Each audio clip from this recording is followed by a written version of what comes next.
Hello and welcome to all the men and women of the West. I'm Joe here with me, my co-host Dan. Hello and greetings. Hope you guys don't mind the speedy intro, but figure we get that out of the way. This is about the second or third take on this video because it can't seem to save right, which is annoying. That being said, today's video is all about Flint Fireforge, the mentor of the companions, the heroes of the lands. The trouble with Flint as a character is that he's a weird character. He's not particularly, he's not a character you can take seriously. The thing about Flint is that he's nothing but comic relief in Dragons of Autumn Twilight. He's essentially, you might as well give him a clown nose, clown hair, and put him on a one-wheeler, I think it is, and just put on the music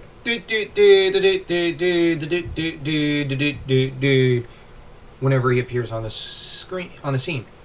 Now, you once argued he's serious man to Tass's funny man. He's the Straight man. straight man to Tass's funny man. I will actually argue he's also the funny man. He's there for you to point and laugh at because he's clumsy, he's stupid, and he keeps falling over. He's essentially Gimli from the Lord of the Rings movies. And while I want to actually care about the character, I really don't care. In Dragons of Autumn Twilight, it's just you can't care about him. He's funny. You're to point and laugh at him. You're not to take him seriously. And I have to admit, as a kid, on rereads, I'd often ignore his text and dialogue for the most part. Skipping over it because, well, I already knew it. He's just there to try to make me laugh. And remove from the drama of the story. And I preferred the drama of the story and the action, the mystery, the romance, rather than the comic relief who's there to spoof himself. And for comedy, I preferred Tass, anyways. And even Fizzman. Flint was more annoying than anything else. But, that being said, Flint in Soulforge is not funny. He's a great character. He's well written. He's a much more serious character. He's a father figure. Primarily to Tanis. Now, he does kind of take in Caramon and Sturm. He comes to the rescue of Raceland twice, once at the funeral. Though his main objection is more, you have a crazy lady misbehaving at a funeral, or maybe not a funeral, but as a man lies dying, and she's going batty and trying to urge people to burn people alive and nonsense like that. So he kind of objects and says, okay, I'm putting a stop to this. And rallies the people of Solace. It's a great scene showing what Flint should be and could be as a character. In Haven, he objects to people just trying to burn someone alive regarding people torching someone as barbarous and utterly insane, which it is. And this after Raceland came to the rescue of the small city of Haven. So Flint is naturally offended by this. He hates Raceland with a burning passion. But at the same time, he has the view that, oh yeah, You're crazy. No, thank you. We have enough crazy here. Don't need you poisoning and murking up the waters here. At least that's how he feels towards the people of Haven. And so Flint ends up being a really interesting character whom you could take seriously in Soulforge. Now, in Dragons of Autumn Twilight, he's been spending the past few years searching around, and you have the King Flint story, I think, where Flint traveled on his own, and I actually think he could hold his own novel, but not if it's Flint from Dragons of Autumn Twilight and whatnot, because in there, he's impossible to take seriously. And not to disrespect Lorana or side with her in her foolish decision that has no logic behind it regarding Kitiara at the end of Spring Dawning. But if you read Flint from Dragons of Autumn Twilight, you kind of go, well, I understand why Lorana wouldn't take him seriously and wouldn't respect him. Would you respect a clown? He is a clown. And he's not an interesting character. He's not in Dragons of Autumn Twilight. I'm just being honest. On the other hand, there are scenes where he's interesting. And he does have an arc. And there are great ideas involving the character. It's just a spoofy comedy Mel Brooks stuff. Maybe should not have been written with Flint having those scenes. And while I get that it's really funny having Tass make fun of him, but the problem is Tass can be funny with just about anyone. Tass doesn't need Flint in particular. And Flint doesn't need Tass in particular, so to speak. The scene where Flint goes, I can't believe I left him behind with the Banshee and whatnot. That scene is great. Tass is in some ways funnier with Fizban than he is with Flint. As much as I like the dragon scene, which was really funny. Oh, with Fizban levitating the dragon? Yeah. I love that scene. That scene's hilarious. Like, Fizban and Tass work better as comic relief. Flint... Sometimes he gets caught up in it, and... There are scenes I like where he's comic relief. I mean, the whole headless dragon, or what dragon thing with Tass, early on in the novel, not the levitation thing. Both scenes are great, but I think Flint works better in a serious role. Like, at the beginning when he's telling Tanis, my heart's really aching, my joints aren't working like they used to, can't you find me a place and leave me behind there until this whole sorry business is sorted? I think that's a great moment, and that scene kind of overshadows the entirety of Flint's story throughout the trilogy. And the reason I say that is that this is hinting at what's to come. Flint will have a heart attack in Spring Dawning. And he's trying to communicate to Tanis that I'm not feeling too good. You shouldn't bring me along. Tanis doesn't, so in a way Tanis doesn't intend to, but he kind of does end up causing Flint's death. He is a direct cause by forcing Flint to, against his will, continue on the quest. Flint never wanted to. But Flint could not bring himself to abandon his friends. And on the other hand, he was forced into this against his will, as said. So that this adds an interesting relationship to Tanis and Flint. Much as Tanis is the son, he's not willing to step off Dad's couch.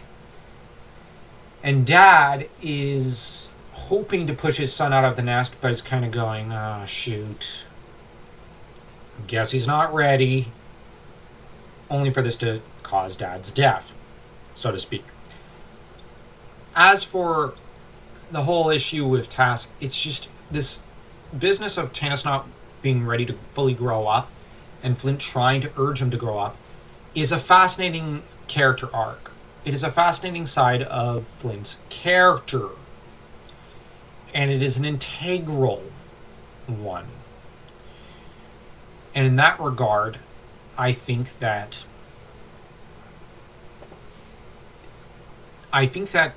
Flint is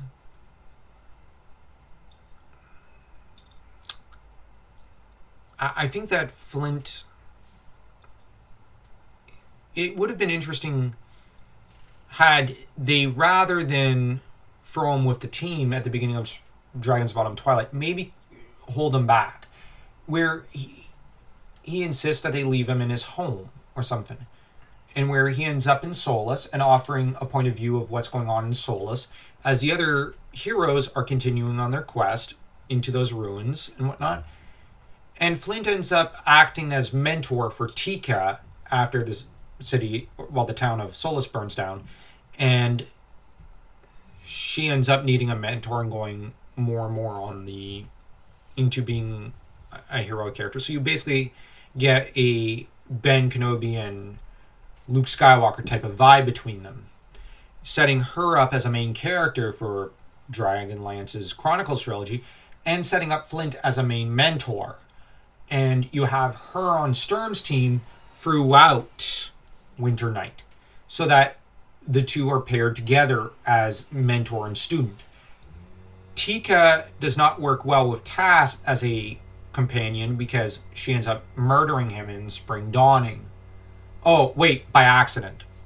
Which is still an annoying scene because it shows that she's actually not a good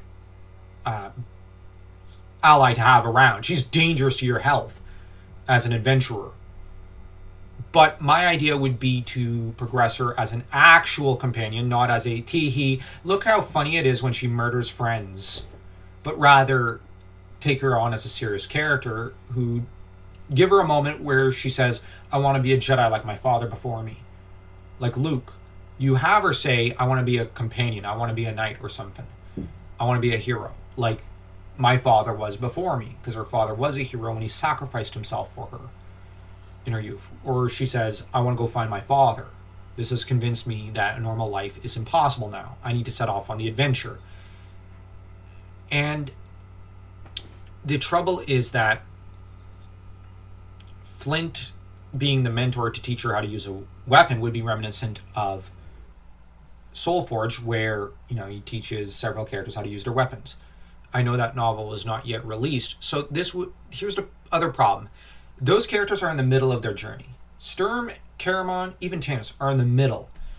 What we need is to see Flint with a starting, like a novice here, a hero in training, so that we can see what kind of mentor he is rather than a clown show. And this would allow us to see a different side of Flint than what we see, because with the already experienced adventurers, he doesn't have much to work with. They don't really need him. But this would be a companion who does need him. And there's something else. And even if you brought in Sestoun as a major companion, he could even be a mentor to Sestoun, where at first he hates Gully Dwarfs, but then this hatred softens, and we see you don't have to melt him towards mages, but you can melt him to melt the Ice King towards Gully Dwarves. This way you offer an even more sympathetic side of Flint. And with Tika as his main student and then Sestoun, you have two starting companions, two novice companions. And then in Winter Night, Tika's hitting that intermediate phase, while Sestoun's still a bit at the beginning phase of being an adventurer. And you also throw in Tass, because Tass and Sestoun kind of come as a pair. You thus have enough pupils for Flint, and he gets to be besties with Tass without our first impression of him basically being him doing do and trying to juggle 3 bowling pins and whatnot on a single wheel. And I am evoking that image, if only out of irritation and frustration with that side of Flint's character, because a lot of people probably, I imagine, do love that side of him, but I find it exasperating. And Flint could have been a great fantasy mentor, but he isn't, because ultimately in the Chronicles he's a clown, and in Soulforge he's a great character, so that the two images of the character are actually juxtaposed against each other. There's also the matter that he's mentored pretty much boys and young men. But mentoring Tika, for the first real time, he'd be mentoring a young woman. Yeah, and it's a very different type of mentoring. And I think it would show a softer side of Flint, which that softer side is something I want to see, but we don't see, except with Tannis. And this would make both Flint and Tika far more relevant. Yeah. Because in a way, she's the main character with the farm girl background, or at least the bar wench background, and having to progress as a character and learn. She's basically being forced out of the farm, so to speak. And I will actually make another argument. Kill Otik off at the end of part 1. You have to kill off her father figure and replace him in a way with Flint. And the reason I'm arguing this is that Otik doesn't play a role. And keeping him alive undermines her character because it removes from her motivation to be a heroine. Why would she want to go out adventuring when she could just stay with Dad and wait for Caramon to maybe one day, possibly, probably never, come back? Whereas if he's dead, it gives her a vengeance motive. and the motivation to find her actual biological father, because she's got this double motive. Now, she doesn't actually have a motive to follow the companions on the journey. She doesn't. She should have stayed in Qualinesti or been sent back to Solus. It doesn't make sense why she wants to come along.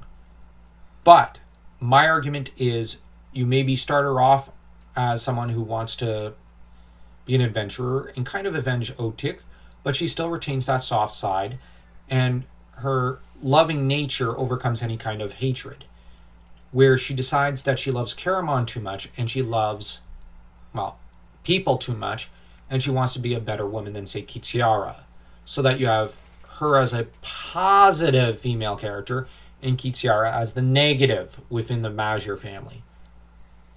But, and I know this turned into a bit of a Tika rant, but Flint is a mentor character, and you need to position him as a mentor. And the clown show was really exasperating. After the headless dragon thing, or, well, the fake dragon the thing. fake dragon thing,